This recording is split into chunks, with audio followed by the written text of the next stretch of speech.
நண்பர்கள் அனைவருக்கும் வணக்கம். இன்னைக்கு நம்ம அந்த வீடியோல தமிழகத்தில் நாளை பல மாவட்டங்களில் மிக கனமழை என்ற தகவல் வெளியாகியுள்ளது. ஸோ அதை பத்தி தான் இப்ப நம்ம பார்க்க போறோம்.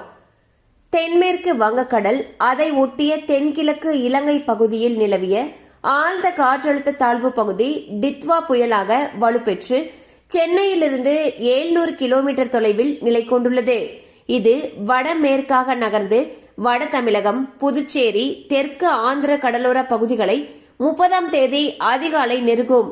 தென் தமிழகத்தில் இன்று பெரும்பாலான இடங்களிலும், வட தமிழகத்தில் ஒரு சில இடங்களிலும், நாளை வட தமிழகத்தில் பெரும்பாலான இடங்களிலும், தென் தமிழகத்தில் ஒரு சில இடங்களிலும், 30ஆம் தேதி தமிழகத்தில் ஒரு சில இடங்களிலும் இடி மின்னலுடன் கூடிய லேசானது முதல் மிதமான மழை பெய்யக்கூடும். நாளை திருவாரூர், நாகப்பட்டினம், மயிலாடுதுறை, கடலூர், விழுப்புரம், செங்கல்பட்டு ஆகிய மாவட்டங்கள், புதுச்சேரி மற்றும் காரைக்கால் பகுதிகளில் ஓரிரு இடங்களில் அதி கனமழை பெய்யக்கூடும்.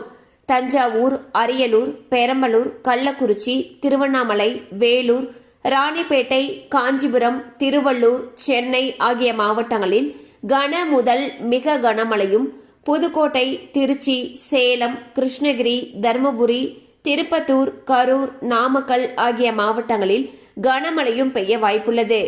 ஸோ பாத்தீங்கன்னா தமிழகத்துல நாளை, அதாவது நவம்பர் 29ஆம் தேதி அன்று பாத்தீங்கன்னா பெரும்பாலான மாவட்டங்கள்ல கனமழைக்கான வாய்ப்பு அதிகமாக இருப்பதாக வானிலை ஆய்வு மையம் அறிவிச்சிருக்காங்க. ஸோ பொதுமக்கள் அனைவரும் எச்சரிக்கையுடன் இருக்குமாறு அறிவுறுத்தப்பட்டிருக்கு. கண்டிப்பா அந்த அப்டேட் உங்களுக்கு பயனுள்ளதா இருந்திருக்கும் நம்புறோம். மேலும் இது போல அப்டேட்ஸ் உங்களை உடனே ரீச் ஆகணும்னு நினைச்சீங்கன்னா நம்ம சேனலோட தொடர்ந்து இணைந்திருங்கள். தேங்க்யூ ஃபார் வாட்சிங்.